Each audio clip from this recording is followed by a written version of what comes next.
This Week 13 slate of Cavs on the Break NBA podcast, part of the Press Play Podcast Network, is brought to you by a presenting sponsor, Aligned Health Center. Aligned Health Center is the first chiropractic biophysics clinic in Northern Ohio. The team at Aligned Health Center helps patients with back pain, neck pain, migraines, ADHD, digestive issues, sleep disturbance, whiplash, scoliosis, and much more. And along with chiropractic biophysics, Aligned Health Center is also the leading clinic in regenerative medicine. You may have heard of it as stem cell injections. And listen, you don't have to be an NBA player to get this done or have this treatment. If you have lower back pain, shoulder pain, knee pain, arthritis, if it stops you from getting on the golf course, check out the Regenerative Medicine Clinic at Aligned Health Center. Come in for a free consultation, get some imaging done and x-rays to see how Aligned Health Center can help you. There are no multiple shots and it's complete with physical therapy built into the process, so there's no downtime. And look, it gets even better. Aligned Health Center doesn't charge people for x-rays or exams, and they don't bill you later. They let you know right up front, right away, how much it's going to cost. They are transparent. Listen, they are number one for a reason. Call Aligned Health Center today at 440-385-7357 or visit their website at alignedhealthcenters.com to make an appointment and to learn more about how Aligned Health Center can help you. Again, that's 440-385-7357 or visit alignedhealthcenters.com. I also have to mention the Press Play Podcast Network. Next week we are launching a new show. Up next, hosted by Kristen Aviles and Christina Walter, is a show all about your favorite streaming content on Hulu, Netflix, HBO Max, Disney Plus, Amazon Prime Video, and everything in between.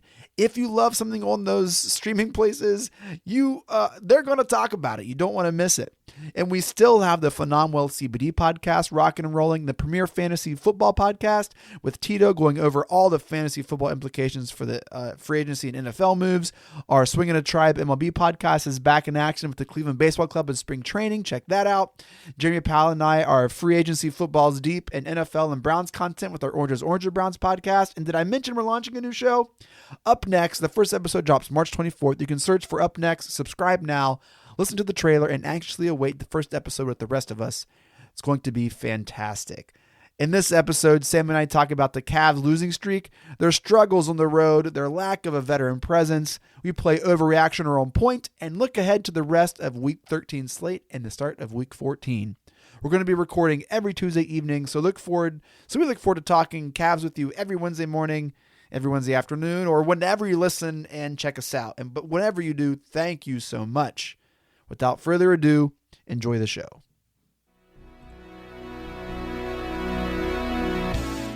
Iguodala to Curry, back to Iguodala, up for the layup. Oh, blocked by James. It's over. It's over. Cleveland is a city of champions once again. The Cavaliers are NBA champions. That sound means it's time for Cavs on the Break NBA podcast, part of the Press Play Podcast Network. I'm your host, Chase Smith, and with me, he's the editor and writer at 48minutes.com, the assistant editor at Outkick.com. You heard that right, Outkick.com. He is our Cavs insider, national NBA writer, Sam Amico. Sam, you got to be doing better than the Cavs right now, brother. I feel like I've only lost a couple in a row. They've lost 4 in a row. So, yeah, I guess I'm doing better. Yep. Although I do have this weird, are you picking up that weird chirping noise? I am not. Coming from my basement where my wife banishes me to record these podcasts. Okay, good. I am not. Although I'll ignore it too then. We did have a chirping sound at 3 a.m. a couple nights ago, and it was a fire alarm. That battery was going dead. So maybe if you have a fire alarm, that might be it, man. Yeah. Well, hey, the Cavs 14-24 since the All-Star break. I know they lost one before the All-Star break, I think. They've lost 3 out of the All-Star break. And honestly, Sam, they haven't really been close. They lost to the Pelicans March 12th, 116-82, a shellacking. Just like, what is going on? Then they lost to the Hawks, the surging Hawks with our guy, Coach McMillan. Big fans of Coach Nate on the Cavs on the break. We love Coach Nate. I texted my friends. I said, you're going to love Coach Nate. And he's like, no, we're not. He's been the assistant here, and he's been over the he was just like not sold on Coach Nate. Oh, they've won like 8 straight games since he's taken over. Yeah, he's a fantastic coach. Love it, really love it. Good for him. Big fan of that. And then they lost to the Heat tonight. The Heat, who, again, I think they've been undefeated since Jimmy Buckets has come back, where they're 10-1. They've been playing incredible basketball. Yeah. And so, Sam, I talked about this as I was introducing everyone on the live. The Cavs can't keep playing against these awesome teams all the time, because that's part of the NBA. You're going to be like, you can't just keep having really rough road trips, or they just ran into this really, really good streaking team. That can't just be your team's excuse or story. But I feel like for the past couple months, that's been where the Cavs have lived. And I'm about sick of the excuses, man, because you just can't keep saying, oh, this team was just playing really well. You need to be playing really well. You need to be playing really well. And the Cavs are not doing that at all. No, well, they're a little fired up. Sorry. What's that? A little fired up. Sorry about that. I'm used to it. I think they played a little better tonight. They kind of got in that hole in the first quarter, but and I thought they did some things defensively than they've done, better than they've done since the break. But I also, they couldn't put the ball in the basket for a little while there. Mm-hmm. And I would say tonight, I'm not making excuses for the team, but I thought that if you're just talking about this game in particular, they played better, they played harder, played with a little bit more energy, particularly in that fourth quarter. They kept fighting, but they were just overmatched. They were told Jimmy Butler, they don't have anybody compared to him, and the Heat are obviously super hot right now. They were at home. Mm-hmm. For a team like Cavs, the odds were stacked against them, but that shouldn't override some of the things that we've seen with them that you really can't be pleased with. I'd say over the past month, even going back to before the All-Star break a little bit. Yeah. I want to do something new on the pod, and we've kind of flirted with it a couple times. Sam, I want to pretend like you're the coach. It's Coach Amico, and you have the Cavs, this young squad in the locker room. There's a lot of distractions going on with the team. Sam, let's say you are Coach Bickerstaff, but you're Coach Amico. What are you telling the team right now, looking at a 4-game homestand coming up down the pike? What are you telling the team right now just to kind of get them focused and get them back on track? The first thing that and I know Coach Bickerstaff does tell them this, is you have to be, you're obviously, you got to be focused, but you've got to come out and play with energy right off the bat. You can't kind of, and young players can do this. They can kind of try to feel their way around the game a little bit. We see Isaac Okoro doing that quite a bit. In his defense, he usually has to defend the best player on the other team every single night, regardless of what the guy's position is, unless he's a center. So, don't overthink things. Come out, play with energy, and really lock in like you did in the fourth quarter against the Heat defensively, because when you're at home, that can overcome a lot of things. So, that's basic coach speak. But, it really doesn't go beyond that, because what you're doing here is you're trying to get these young guys to play the right way all the time, and as a unit, the right way together.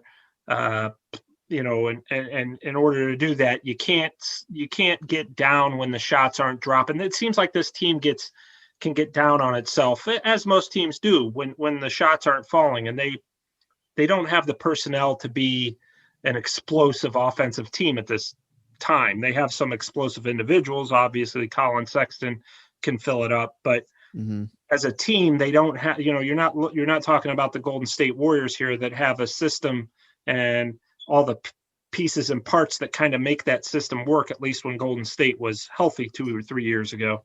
Yeah. You're a team that's going to be undermanned compared to the competition most nights. So you've got to scrap. And I remember Coach Bickerstaff at the beginning of the season said this, and the Cavs exemplified it early in the season, but they haven't exemplified it consistently probably the last 20 or 30 games. And that's, we want the other team to really not want to play us. They don't like playing us because we're pesky.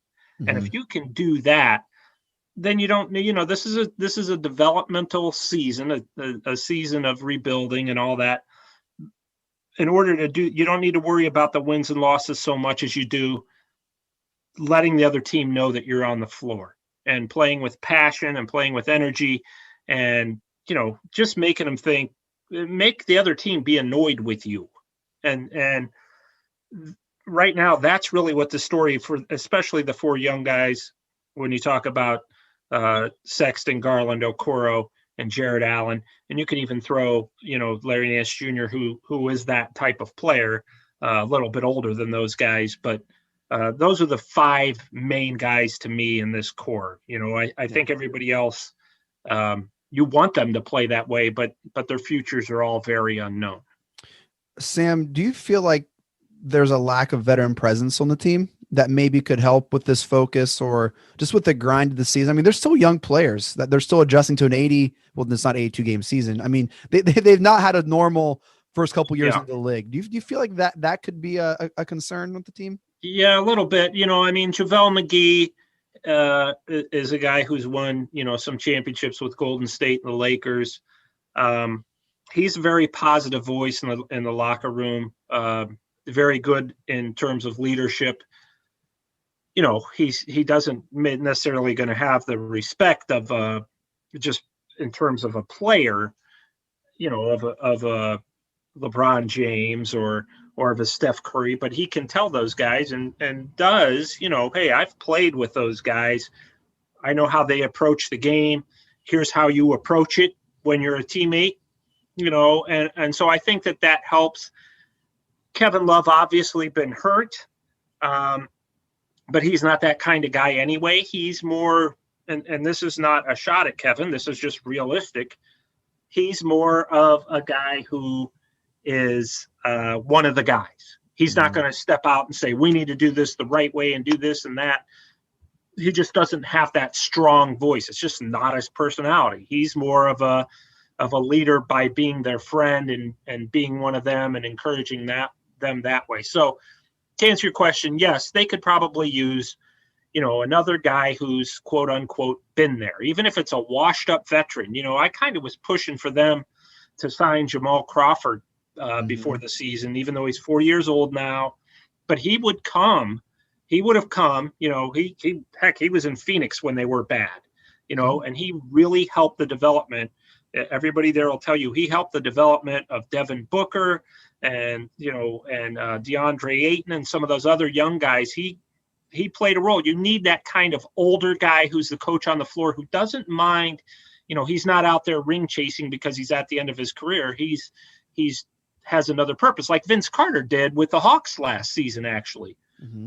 So I think they could really use a guy like that, especially with Delly out. That hurts a lot too, So, I would think that if you asked me to be the coach, which I probably did a lousy job of, but if I'm the general manager, I'm looking at, 48 minutes. Amico's website runs this list every week of their veteran free agents who are available out there, and I would check that thing 3 times and say, Jamal Crawford's still out there. I can't think of anybody else off the top of my head, but there are other guys like him that I would say one of these guys is going to take a vet minimum. Now, maybe that's the route they go once they get Andre Drummond's contract off the books here. Can we talk about Andre Drummond? I think that the whole Cavs trading part is becoming a huge distraction for the team. I think it's affecting their play. The fact that there weren't really moves made during the All-Star break. Sam, why did he stop playing so early, and why haven't they done anything with him? Like it's becoming, I think, a bad thing. Well, yeah, I don't like the air of mystery that has surrounded the team, and I'm not saying that the front office is always wrong in these situations. I just think it opens itself up to question. Honestly, they started this whole thing of sitting guys and not playing them, and it started with J.R. Smith, and then you wondered what happened. Beeline all of a sudden, he's obviously not coaching. Is he working in the front office last year? There was a big air of mystery about it. And then, Kevin Porter Jr. situation, we know he ran, into some trouble and all that, but why were you holding him out so long? And now you are again. We'll talk about him here after the break. Trust me. Yeah. So yeah, that's a difficult topic because he's been faring so well in Houston and really tore it up in the G League. But anyway, and then now with Andre Drummond, you've gone through a lot of coaches. If you're Kobe Altman, you've gone through a lot of coaches since LeBron. You've gone through, and with LeBron too. That's not sugarcoat it. Like with LeBron, he went through a couple of coaches too. Right? Yeah, that's true. But you've had a lot of first round picks over the last 3 years. What have they had? They had 3 last year. They had Okoro and then Sexton the year before that. So you've had 5 first round picks in 3 years, including 3 lottery picks. Probably one again this year, which again we'll talk about after the break. And that's not to say you should have a championship team, but I think you should look a lot more like the Atlanta Hawks now. And the Hawks haven't been the picture of stability. They fired Lloyd Pierce, and then they hired another coach. But I think as far as in terms of wins and losses and on-court success, you should kind of look more like the Atlanta Hawks. And what the Atlanta Hawks do over the summer, they went out and got some veterans. They got Gallinari, they got Rondo, they got Bogdanovich. So, that has really helped propel them to kind of that next step. So there are a lot of question marks about the Cavs, and with Drummond, does it serve as a distraction? Yeah, of course it does. I mean, the fans, that's really all they talk about. What are they going to get for Andre Drummond? Or will they get anything for Andre Drummond? So, yeah, I mean, the players are just like us, man. They're on social media all the time. They're probably looking at 48 minutes from time to time. Well, they need to come on the Cavs on the Break podcast. Then. Yeah. So, I mean, yeah, it's, it's they're normal people, and this is a distraction. Sure. I think what's been difficult is there has been pockets of promise with this season where you could see the plan coming together, and then to see moments like the Pelicans and, whatever games before that has slipped my mind. Like it just screams fatigue. It screams a lack of presence, and it screams distractions. I think those 3 things just, of course they're going to lose. They're terrible on the road, by the way. They're like 5-14. Like they aren't a very good away team. And I see that, and it just screams a lack of veteran leadership, a lack of someone who tells them, hey, like you need to go in and stay in or do whatever and hit the, the playbook or hit the tape, like whatever they need to do. Like, I don't know. And I feel like that, and they've had injuries. I mean, poor Kevin Love, man, plays a minute and then he's back out and he's just like not in again, man. And any updates on him? No, I mean, that's kind of a mystery. All I know is we're not there in the locker rooms, obviously when you're there in the locker rooms, you get a better sense of what's really going on. It seems like it's something that's been bugging him for a while. And every time he's, starting to try to play again, it just, there's no real answer. But I agree with you. I think, with Andre Drummond, I say awkwardness, but he did not like when Jared Allen came and started taking his minutes. He wasn't, I don't want to say he wasn't engaged, but he's just like anybody else probably who is working at a job, and then they bring in somebody who it's like, yeah, this is a younger version of you who probably fits better with us, and your contract's expiring. So there were some conversations between Andre. I think that again, if you have a player, another veteran who's going to step in and say, look, Andre, we need you right now. Who knows what the future holds, but we need you right now. So just give us everything you got. It's going to work out better for you in the long run. It's going to work out better for us. We can help each other, but they didn't really have that voice. They just had kind of, frankly, a bunch of 21, 22, 19-year-olds kind of just minding their own business, as they should. I mean, they know where their spot is. And if you have another veteran other than just McGee in that situation, maybe it plays out differently. Yeah. Well, we're going to take a quick break, and when we come back, we're going to play our favorite segment here, Overreactions or On Point, and then look ahead to week 13 and 14 slate. Hello, Brooks here with the Books with Brooks monthly book club podcast. We read one book a month and then we talk about it. Books like Stephen King's The Shining or Where the Crawdads Sing by Delia Owens. If you're on the hunt for book recommendations and enjoy sparkling conversation, come read along with us and then listen in. Hi, my name is Jeremy Powell, co-host of the Oranges, Oranger, Browns podcast. Check us out anywhere you listen to podcasts. For all your Browns coverage, post-game, pre-game, anything you need Browns, you'll find it here on the Oranges, Oranger, Browns podcast. Hey, it's Tito, host of the Premier Fantasy Podcast. Get all the news and analysis you need to dominate your fantasy league. I've been doing this as long as anybody in the business. I can help give you the edge in your leagues. It's the Premier Fantasy Podcast, part of the Press Play Podcast Network. Hi, my name is Sam Post, owner of Phenomwell CBD store and PhenomwellCBD.com. That's like phenomenal, PhenomwellCBD.com. Tune in where we talk with experts about how the amazing hemp plant can make a difference for people's health and well-being from the Press Play Podcast Network. Want to hear more about your favorite TV shows and movies that are on countless streaming services? Then listen to Up Next with your new favorite hosts, me, Kristen Aviles, And me, Christina Walter. Every other week we'll highlight one genre, but 2 movies or TV shows, one old and one new. We'll let you know what's hot and what's not from your favorite or least favorite streaming services. And be sure to stay tuned to the end of each episode where we shout out an artist whose name you should know for their talent in the industry. So follow us to stay up to date with your favorite hosts from Up Next, a part of the Press Play Podcast Network.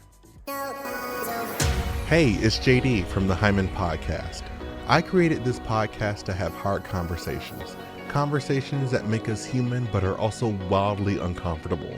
Conversations that help give voice to the voiceless and to the marginalized.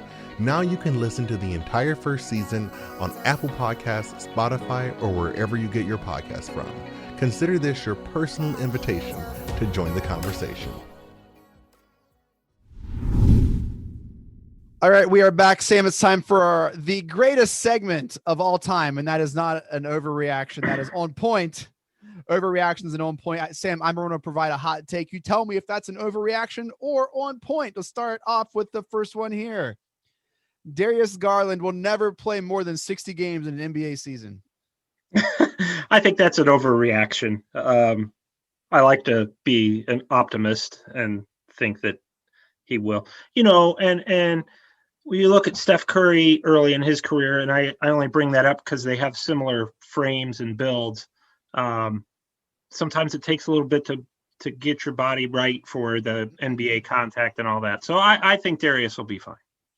Well, let's hope, because it seems like when he doesn't play, the Cavs really struggle to get the ball moving on offense, and just kind of throws a cog in whatever they're trying to do.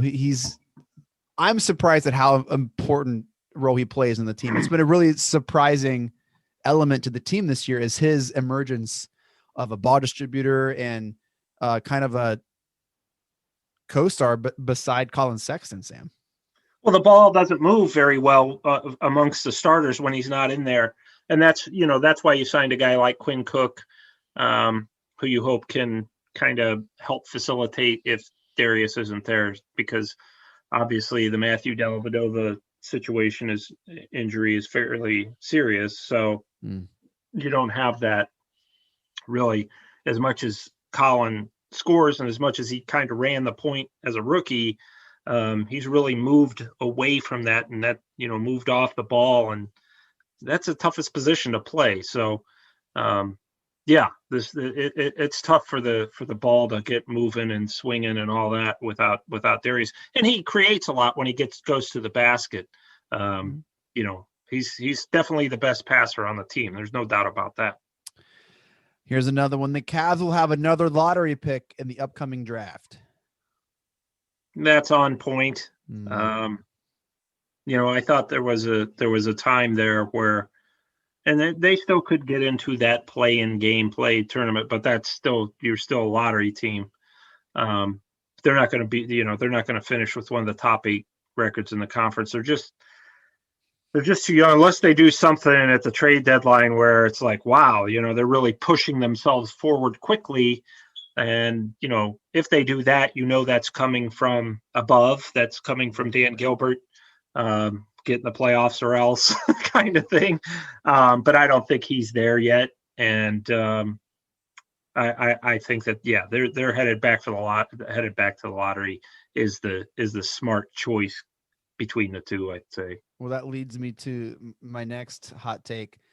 The Cavs will be looking for a new coach this time next year. No, I think that'd be a mistake. I think that, a lot of people blame JB Bickerstaff, but I think he makes the most of what he's had a lot of obstacles, between the injuries at the start of the year, the Drummond situation. I mean, he had to manage that. He kind of had to manage that before Kobe Altman just said, let's sit him. I mean, JB Bickerstaff was there for the whole Kevin Porter Jr. situation.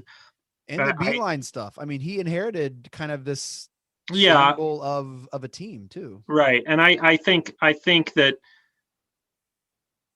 JB has shown that when things are connected, it's not totally his job to get, his job is obviously more than X's and O's, but I think that when the team is connected, they overachieved early in the season, and I think that they can do that again. They overachieved in the 11 games that Bickerstaff had them last year. So I would. Plus, you can't have a revolving door of coaches on top of that. It's just a bad look. It's a bad look for agents who are looking at your franchise, deciding whether or not they want not only to bring guys there. Everybody's like, well, Cleveland's not going to get free agents. Okay, so let's just say that's true. Well, then the concern becomes, can you keep your own guys who are good? You don't want to develop guys for 4 years or 5 years, and then the contract's up, and they're like, you know what? This is so unstable, and we keep losing, and they're so satisfied with just playing the lottery. I'm out of here. Yeah. So, you can't just have a revolving door of coaches, and I mean, if you're okay with playing the lottery every year, then don't fire the coach. I mean, don't blame the coach for losing, because that's what you want to do. So I like JB Bickerstaff, and to make a long story short, I think he's the right guy, and he reminds me kind of Nate McMillan in the sense that the teams always play scrappy. Mm-hmm.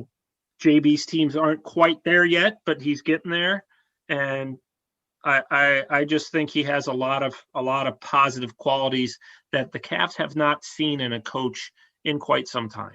Look, I agree with you. I think they need to ride with him for a couple years, but Sam, if it's after the All-Star break and they're again after this season in the lottery, still, 15-30, then he'll be gone. He'll be gone. There won't be any question whether you want him to be or not. That's just life in the NBA. Yep. You can't continuously just be this every year and be a coach in the NBA. Nobody's going to tolerate that. I mean, Eric Spoelstra stuck around for so long because the Heat try to win every year, and they give him the roster to do it. and they do. Well, they give him the roster, It's unfortunate that he's had to deal with the insane amount of just narratives and situations in the Cavs have. But if you gave JB Bickerstaff the Miami Heat roster, the Miami Heat would probably be the same. I think they'd be good. I don't want to say he's at Spo's level. I think, maybe not yet. No, but I hear what you're saying, and I agree. I think he is a good NBA coach, and if you give him a roster that he can really play with, that has a direction and all the pieces they need, I think they're you're not going to be like, oh, that team sucks because of the coach. Right. There are some coaches where you're like, oh, that team is held back by the coach. Yeah, and I've thought of that of a few Cavs coaches over the past decade. Yeah, well, I think the Bucks are held back by Coach Bud. Sure, regular season coach. I don't think as long as Coach Bud is the coach of the Bucks that they are going to win an NBA championship. They're just not. Well, we used to say that about D'Antoni, same Yeah. type of thing. Yep. Great regular season coach. Yep. Playoffs kind of got out X the node. Yes. So, all right, what about this next one? The Cavs will never win another road game ever. I'm sure they'll get a few in here. Frankly, what did you say their road record is now? 5-14. Yeah. Well, they're going to have 36. I think that they can get another 5 or 6. Sure, but gosh, that is just they have not played well on the road. No, well, that's a young team for you. Mm-hmm. They don't, young teams don't play well on the road. Role players, your bench at any team, even when they had LeBron, they didn't play well on the road. Yeah, that guy. But I mean, even if you look at the Lakers players, the guys off the bench, other than Harrell, I think he's starting now, but when they're totally healthy, usually the guys off the bench don't play well on the road. That's been a long, been going on forever in the NBA. So Tress is also starting for a fantasy basketball team as well. So always got to throw my fantasy basketball team in there somehow. I tweeted about mine the other day. I tweeted that I picked up KPJ. I'm in second next to Jeff Phelps. Ooh. I've won 6 in a row, including a win over Phelps to launch the winning streak. Yep. And I picked him up on Sunday as well. That's probably why people are tuning in to hear why and how well our fantasy teams are doing. Yeah. Real quick, what's your fantasy team name? Amigos. Ooh, I like it. Yeah. I like it. My team name is my nickname, my friends call me is Che, Chay. Yeah. And so it's LeVar Che balls. Nice. That's just basketball. Football, I go with the Rollins Outlaws. Ooh. Because it's named after a high school that I used to cover in Wyoming for my first job that had lost 53 straight high school football games. So in their honor, and I covered, I think, 38 of them. But anyway, in their honor, I named my fantasy team. And fittingly, I've been in that league 13 years. It's a keeper league, and I've never made the playoffs. Well, you're honoring them well. Yeah. I want to keep the tradition alive. Is there anything worse than talking fantasy on a podcast? Real quick, my football fantasy team name I've been in this league just like you, like since I've been in middle school, like really before it got really, really popular. My team name is the Game of Drones. So it's a picture of Reuben Drones, an old Browns running back with like a dragon head. Just a stupid pun, but okay. Hey, last one here on Overreactions and On Point. The Cavs will get nothing in return for Andre Drummond or Kevin Love. I don't think they're going to get anything that Cavs fans are thrilled about. I remember one time David Griffin, when he was a Cavs GM, texted me, and I have no idea what's that? What a flex. Well, no, I covered the Cavs. He should be texting me, but what I'm saying is he texted me about a trade that they were going to make. And he said, I can't remember what he said, but he didn't tell me who it was. And I can't remember who it was. It was when Griff is before even LeBron came back in that last chunk of season that Griff took over for Chris Grant. And Griff said, we made a trade, but it's not going to be anybody that excites you. Like, oh, thanks for the heads up. And then he told me who it was. And I was like, you're right. I'm not excited. But that's kind of where I feel with Drummond and Love because of the situations. I don't think they're not going to be able to move Love before this deadline because he's just not been healthy. Nobody can unless all of a sudden he comes back and has a great, 7 days before the deadline, which is, doesn't sound like it's going to happen. Drummond, it's going to be tough. I wrote dribbles tonight for the first time in who knows how long on the Cavs, and the one thing I said about Drummond is, what'd they give up to get him?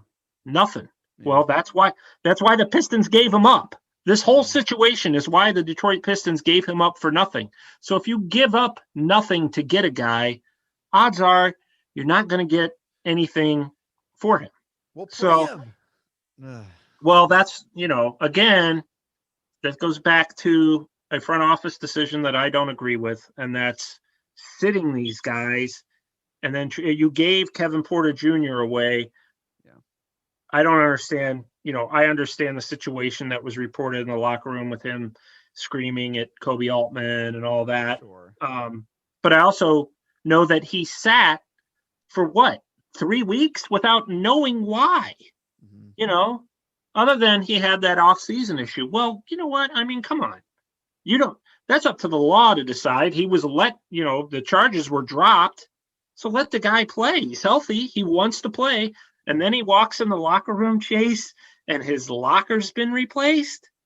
And you're doing this to a guy who's, 19, 20 years old. That's supposed to be your foundational piece. I'm not saying he reacted the right way, because he didn't. Right. But I almost understand. Sure. You put a person in a position where they feel like they're really being treated unfairly for no reason. And, this wasn't a league mandated suspension. Right. This was something that the Cavs, we're holding him out. No, now he's back in practice. I mean, the whole time he's like, what is going on here? Then he walks in the locker room, and he was probably already upset a little, but he was probably already a little insecure about, them trading for Prince and all this. And yeah, I mean, his reaction was out of line. There's no question about that. But I think that the Cavs mishandled it from the beginning. I am so happy for him thriving in Houston, and I hope that they surround him with players and coaches that have his best interest in mind, not only his skill, but just like as a person, and that he continues to thrive. Didn't Houston originally draft him? Isn't that like the funny thing about this? Detroit actually drafted him. Okay. But I think they actually had Houston's pick or something. Okay. I don't know. It was something because Detroit wouldn't have had the 30th pick naturally, right, because of their record. So they got him from somewhere, or they got that pick from somewhere. But, for me, I could say this last season from, September until the pandemic in March, I was in the locker room. And I don't just say this, and this isn't the reason I think the Cavs should keep him. There was and there's a ton of cordial guys in there. Larry Nance Jr., Colin Sexton's quiet, but he's very cordial, very polite, regular guy. There was nobody more authentic than Kevin Porter Jr. and just a guy, I'm old enough to be the guy's dad, and for him to he didn't look at me like, well, who's this old guy coming up to ask me questions? And I think that the other reporters will tell you the same. He's a wonderful guy. He's had some issues and ran into some problems, but I think he's a good person with a big heart, and I love to see him have success in Houston. As difficult as it is for the Cavs and their fans to see that, it's good to see if you're rooting for him as a person. Hasn't made the poor Cavs play an easier pill to swallow, that's for sure. He's exactly what they need. Yeah, he really is. I mean, he's exactly what they need right now. The way he's playing is precisely the type of player that they're looking for. Sam, thank God for the Browns. That, you know what? I don't care. And obviously I want him to go to the Super Bowl and win the Super Bowl and all that. But I mean, just that win in the playoffs, I still watch that first quarter. I mean, about once a week, I'll tune in that first quarter. We had Nathan Segura on the Browns, on our Browns pod today, the Orange is Oranger, and we asked him some of his favorite moments of the season, like when he thinks back 10 years from now, of this like monumental season, and he talked, Sam, 30 minutes straight, uninterrupted, just about the season, and his face was glowing, and we were all smiling, and it was just like, it was. Beating the Steelers in Pittsburgh that was just. Well, that does it for the greatest segment of all time, and that's a fact. Hey, Sam, one more thing before we wrap things up here. Looking ahead to the rest of week 13 and 14 slate, we are going to be at home for the next 4 games. On tomorrow, actually, we play tomorrow at the Rock. We host the Celtics at 8. Friday, we host the Spurs. See if they'll trade LaMarcus Aldridge. We don't know. They're kind of, not playing him as well. Sunday, the 21st, we host the Raptors.